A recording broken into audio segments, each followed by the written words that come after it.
পৃথিবীর ইতিহাসে এমন সার্বজনীন আন্দোলন খুব বিরল ঘটনা।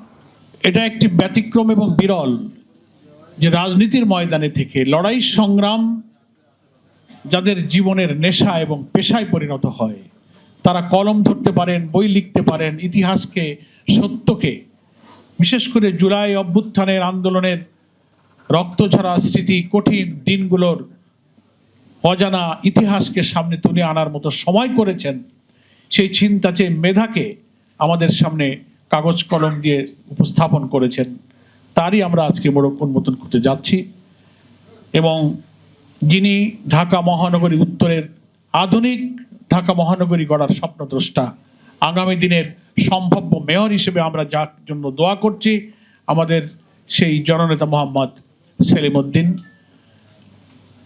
ব্যতিক্রম আর বিরল এই কারণে বলছি, জনগণের পাশে থাকা, রাজনীতি করা,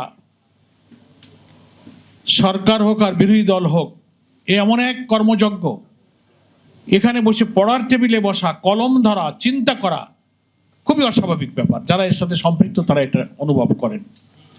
তো আলহামদুলিল্লাহ, আজকের বৈঠকের, আজকের এই আলোচনায়, আজকের এই অনুষ্ঠান, মোড়ক অনুষ্ঠানের, উন্মোচন অনুষ্ঠানের আমরা আমাদের ভাই সেলিম উদ্দিনের জন্যে দোয়া করব যে আল্লাহ তাআলা তার যোগ্যতা, মেধা, দক্ষতা এবং কর্মস্পৃহা যেন আল্লাহ তাআলা আরো বহুগুণ বাড়িয়ে দেন, তাকে যেন নেক হায়াত দান করেন। আল্লাহুম্মা আমিন।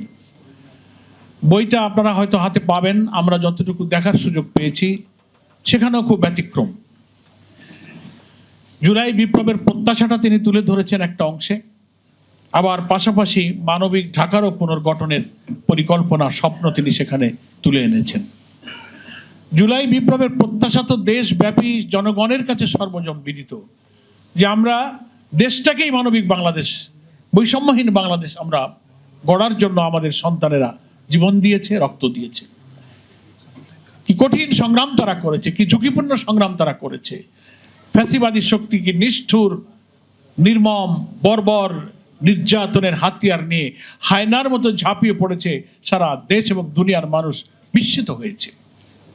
ছোট শিশু থেকে শুরু করে বৃদ্ধ পর্যন্ত, মহিলা থেকে শুরু করে ফেরিওয়ালা, হকার্স, দোকানদার, ব্যবসায়ী, ছাত্র জনতা, আলেম ওলামা, কেউ বাদ যায়নি। পৃথিবীর ইতিহাসে এমন সার্বজনীন আন্দোলন খুব বিরল ঘটনা। কেউ বলতে পারে না কোন ব্যক্তি, কোন রাজনৈতিক দলে আন্দোলনের নেতা, তা কেউ বুঝতে পারেনি। আন্দোলনের শেষ দিনগুলোতে এমন রূপ ধারণ করলো উত্তাল ঢাকা, রাজধানীর সমস্ত প্রবেশ পথ দিয়ে কোটি কোটি মানুষ যেন ঢাকায় ঢুকছে, গণভবন আক্রান্ত হবে, ঘেরাও হবে। সে উত্তাল আন্দোলনের মধ্যে ঝুঁকি নিয়ে যারা আন্দোলন করেছিলেন, সে আন্দোলনের বীজ কারা বপন করেছিলেন, সে আন্দোলনের ডিজাইন কারা করেছিলেন, আমরা সেই সব কথা বলে নিজেদের কৃতিত্ব নিতে চাই না। কিন্তু জনাব মোহাম্মদ সেলিম উদ্দিনের লেখার মধ্যে বাংলাদেশ জামাত ইসলামের সংগ্রামে আমির 17ই জুলাই সকালবেলা হজ থেকে দেশে ফিরেই কিভাবে তিনি জামাতের কেন্দ্র নেতৃবৃন্দকে নিয়ে ঝুঁকিপূর্ণ সময়ে, ইন্টারনেট নাই, গাড়ি নাই, কারফিউ, দেখা মাত্র গুলি, কেউ বেরোতে পারছে না। আমরা জামাত ইসলামের পক্ষ থেকে সংবাদ সম্মেলন করে ঝুঁকিপূর্ণ সময়ে ঘোষণা দিলাম, ছাত্র জনতার এই আন্দোলনে আমাদের দেশবাসীকে ঝাঁপিয়ে পড়তে হবে। আমাদের বন্ধু সংগঠনের অনেক নেতারা, সেই ভিডিও এখনো ভাসছে, ওই আন্দোলনের উত্তাল সময় তারা বলেছেন এই আন্দোলনের সাথে আমরা নাই। কি দেখেছেন কিনা? Record is there. সেই ঝুঁকির মধ্যে আমাদের কেন্দ্রীয় নেতৃবৃন্দ, আমিরে জামাতের পক্ষ থেকে আমি দলের সেক্রেটারি জেনারেল হিসেবে সেই আন্দোলনে জনগণকে ঝাঁপিয়ে পড়ার আহ্বান জানিয়েছিলাম। তার একদিন পরে 19শে জুলাই আমাকে সেই বাসা থেকে গ্রেফতার করা হলো। 13 দিন আমরা রিমান্ডে ছিলাম, ডক্টর আব্দুল মোহাম্মদ তাহের সহ, জামাত সহ অনেক নেতৃবৃন্দ। সেই কঠিন সময়ে আমির জামাত, শুনলেন আপনারা মেজর আখতারুজ্জামানের কাছে নেতৃবৃন্দকে নিয়ে কি শেষ নির্দেশনা দিলেন।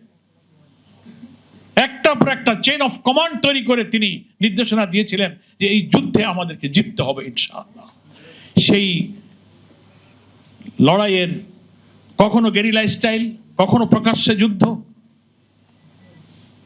কখনো নেটওয়ার্ক তৈরি করা, দেশে বিদেশে ঝুঁকিপূর্ণ সময়ে ছাত্ররা প্রতিদিন আহত হচ্ছে, নিহত হচ্ছে, হসপিটাল, অ্যাম্বুলেন্স, তাদের রক্ত, তাদের সেবা, মামলা, থানা, ডেড বডি, আমরা তো কারাগার থেকে এগুলো শুনছি। আলহামদুলিল্লাহ, আমি সেই বক্তব্যের দিকে যাব না, আজকে সেই বক্তব্যের সাবজেক্ট নয়। তার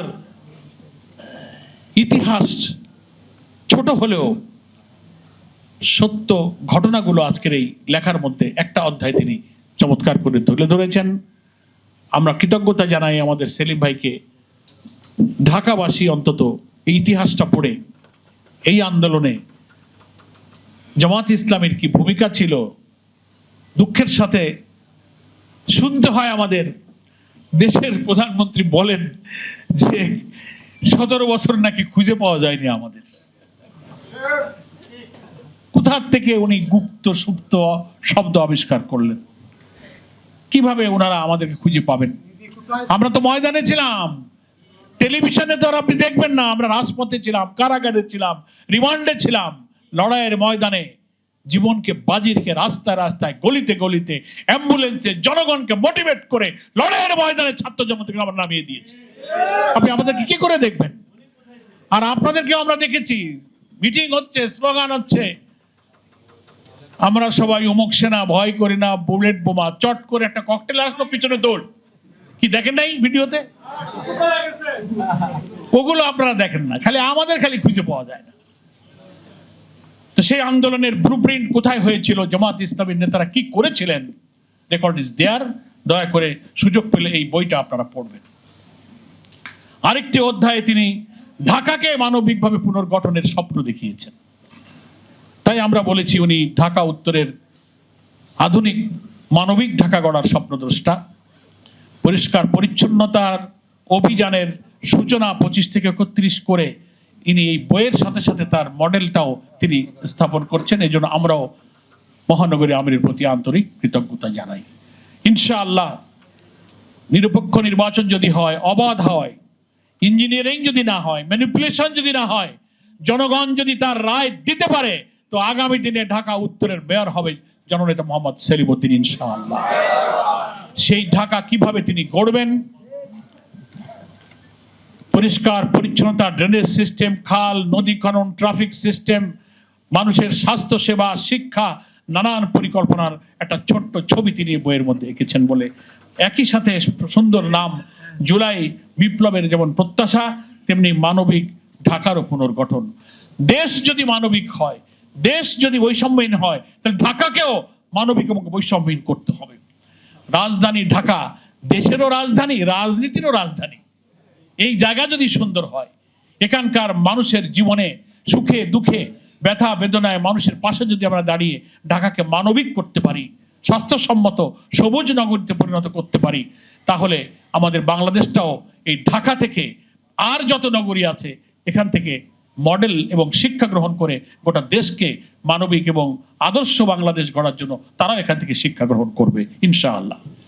আমি বক্তব্য আর বাড়াতে চাই না। আজকের এই সুন্দর মোড়ক উন্মোচন অনুষ্ঠানে যে সমস্ত সুধীবৃন্দ, আলোচক অতিথিবৃন্দ এসে আমাদেরকে অনুপ্রাণিত করেছেন, এই অনুষ্ঠানকে সাফল্যমণ্ডিত করেছেন, সাংবাদিক বন্ধুরা দীর্ঘ সময় ধরে এই প্রোগ্রামকে কভার করেছেন, সকলকে আমি বাংলাদেশ জামাত ইসলামের পক্ষ থেকে আন্তরিকভাবে কৃতজ্ঞতা জানিয়ে, ধন্যবাদ জানিয়ে আমি আমার বক্তব্য এখানেই শেষ করছি। ওমা তৌফিক ইল্লা বিল্লাহ। আসসালামু আলাইকুম ওয়া রাহমাতুল্লাহি ওয়া বারাকাতুহু।